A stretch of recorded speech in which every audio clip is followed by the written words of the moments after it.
What up, Core fam? Welcome back to our channel.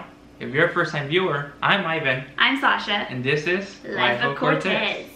Welcome back to another Big at Work holiday edition. It's December, so we're getting festive up in here. So today we're gonna make these really cute cookie hot chocolate cup look-alike things. And we're also gonna be talking about how to make sure you have a really good support system, whether you go through depression and anxiety or not, how to make sure you have the proper people in your corner cheering you on and bringing positivity to your life. Are you ready? I'm ready. Let's do it. So I went to Gelston's and this was the only sugar cookie mix that they had, so we're gonna roll with it. Sugar cookie mix, 1 egg, 1 stick of butter that we need it to be softened, so we gotta put it in the microwave. One whole stick of butter? I guess. Ay, Dios. Wait, whoa. 15 seconds. Yeah, put something on that. Why? It's gonna melt. No, it's not melting, it's softening. I'll do it 10 seconds. Okay, so we gotta do the mixture. Open this guy up, pour in here. Boom. Oh my god, I melted it!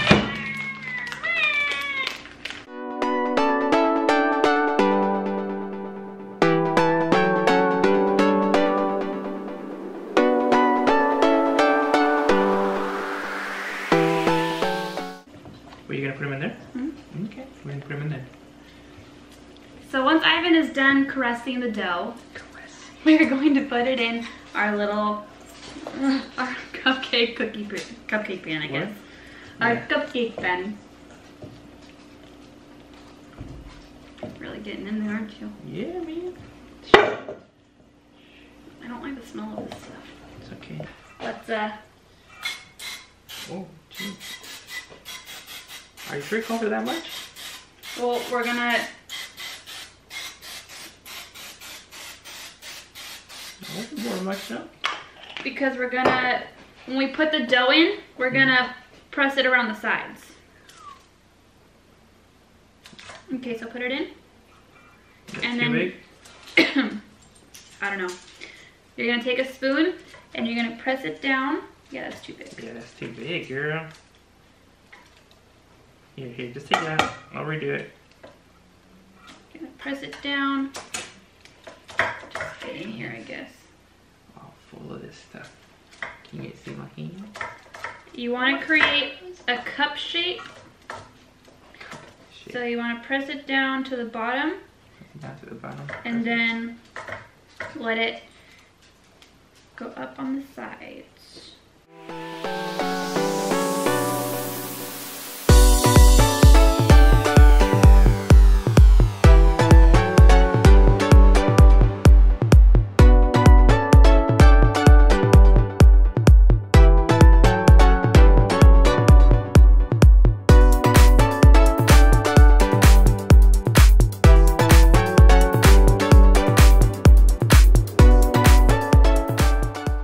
So, once you have filled up your little cups with the dough, you're gonna put it in the oven for 13 minutes.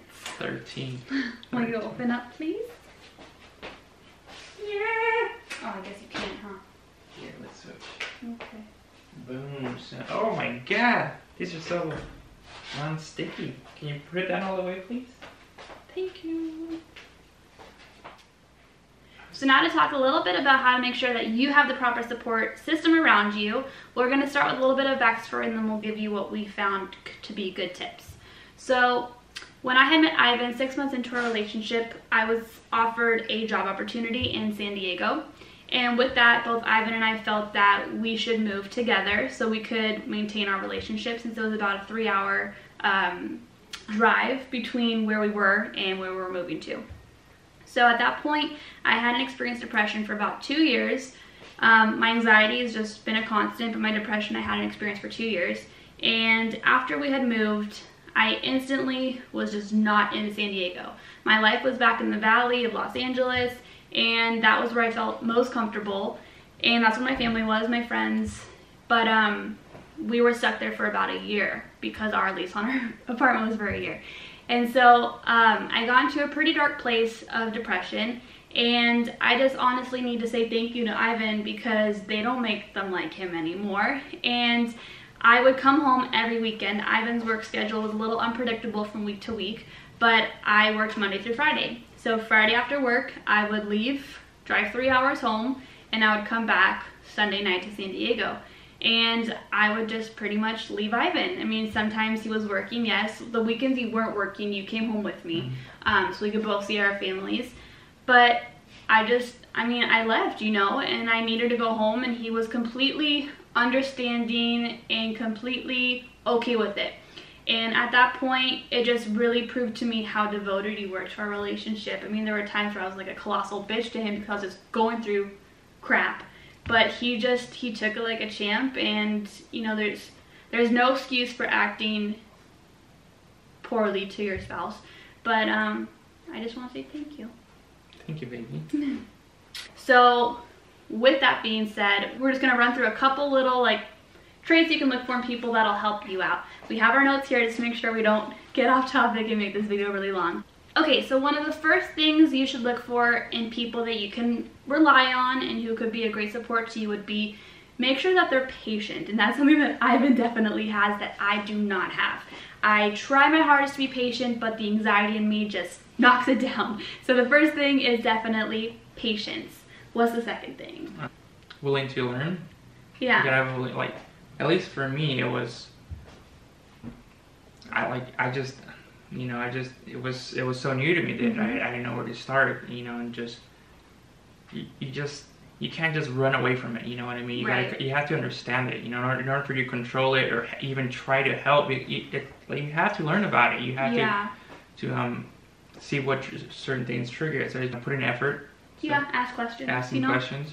The next one would be, make sure that the people around you are optimistic. If you have depression, even anxiety, because anxiety can cause negative feelings, make sure that they're optimistic. Having someone that is negative all the time will only bring you down. Make sure that they have good positive energy and they promote positive vibes. Yes, the glass is always half full. Exactly. Okay. All right, so next one. Next one is givers. Yes. Not necessarily giving you something materialistic or physical or anything like that. Just bringing something to the table, to the relationship, you know, whether it's a friendship, boyfriend girlfriend, boyfriend, you know, whatever it is, just make sure you're getting back as much effort as you're putting in. Yes. You know, I really think that's one of the biggest ones, you know. I agree. And sometimes it is hard to kind of notice it when you're in a relationship and it's fresh, or you just find somebody you kind of met and you kind of just click. Yeah. You know, but it's like I said, it's just taking that step back and making sure that you know you are getting that effort as much as you put it in. Yeah. All right. The next one would be, make sure that they are empathetic, compassionate, caring. They're not quick to judge. You know, they have a good heart and they're willing to just be there for you, even if it means just sitting with you and just listening to you talk, or they don't require a lot, you know. And the last one would be level-headed. Make sure this is something I need from him all the time. Anxiety is weird. It can turn the littlest thing into like the world's biggest problem. Like me leaving my curling iron plugged in the wall. Like if we leave the house, I'm in full-blown anxiety attack, but I know it's off, but it's just my anxiety. So making sure you have someone who can just be like, girl, it's all good. It's all good. You're fine. Is just really helpful for me. So having people that are level-headed, that can just kind of talk some rational thoughts into my head when the irrational side is going pretty hectic. To close this little portion off would just be, make sure you have good people around you, whether you're going through something or not. It's really important to make sure that you really evaluate the relationships in your life, whether it's, you know, family, friends, romantic, whatever it is. Just make sure that you have those good people in your life, because it'll make all the difference. Yeah, and then like you said, even if it's just friends, you know, it's just find a hobby, something that you like to do, and try to find your friends that way, you know. Like-minded friends. Yeah, exactly. Because if you're really into something, and you know you find someone else that is, you're gonna be more inclined to hang out with that person because you guys have something in common. Right. So just relate to what kind of stuff you like to do. Whether if you like going to the library, maybe meeting people at the library, you know. My kind of people. I don't know. You like playing basketball, people at the gym, you know what I mean. Yeah. Just, you know, going out there if you like at the park, you know, at the park, stuff Dog park. Dog park. Go on doggy play days with people. Yeah. So we hope that helps. And now let's get back into our baking.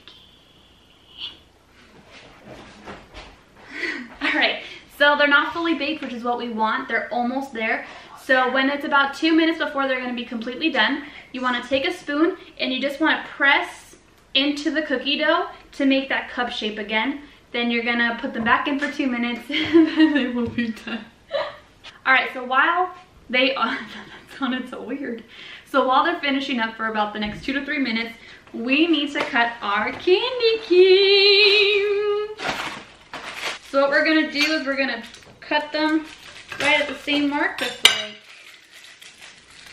so they're even? Just like that, so they're even, and you have your little handle, and then the leftover candy cane we're gonna put into the cup. I'll put another photo here so you can see. So that'll be inside the little hot chocolate. So we're gonna do enough of those.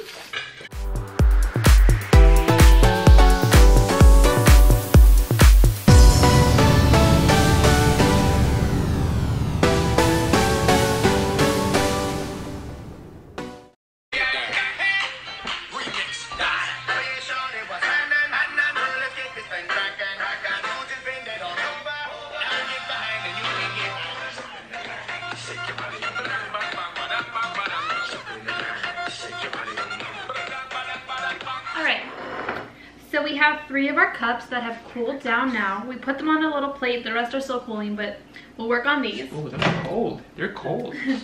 So I put some dark chocolate cubes.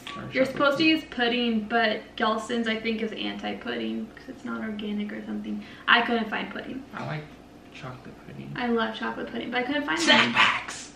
So anyway, I just got dark chocolate. We're gonna melt a little bit. All right. Oh, it's so good. So we're just gonna spoon some on in.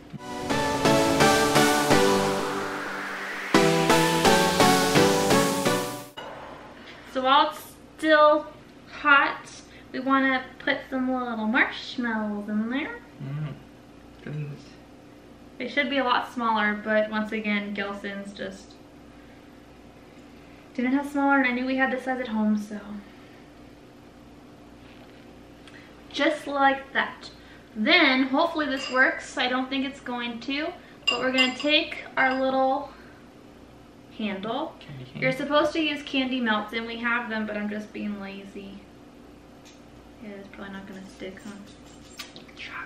We're gonna forget the handles because I'm being lazy and it's late and I want dinner. Hey, you forgot one. Oh, jeez. Where did it go? You didn't put it in there. I did. Oh, no, I didn't. Alright, so if it had a handle, I think it would look pretty similar. So it should have its little handle, but you know what? Screw it. Nothing in life is perfect. Well, there you have it, guys. We hope you enjoyed today's video. We are so sorry this is going up on Thursday instead of our usual Wednesday. You can thank Ivan for that one. He's been sick. But anyways, we also had a request from some loyal subscribers of ours to shout them out, and we are more than glad to do so. So we just want to give a big shout out and a big thank you to Ashley Ruiz. Ashley. And Catherine Gonzalez. Catherine. Thank you guys so much for showing so much love on our channel, for being such kind people and just commenting the best comments on our videos. Also, we just want to say we are praying for anyone who's affected by any of these crazy fires out here. It is insane, but you are in our thoughts and our prayers, and please stay safe. Please like, comment, share, and please subscribe to our channel if you haven't already. We would love to have you here, and we'll see you tomorrow on Friday. Bye.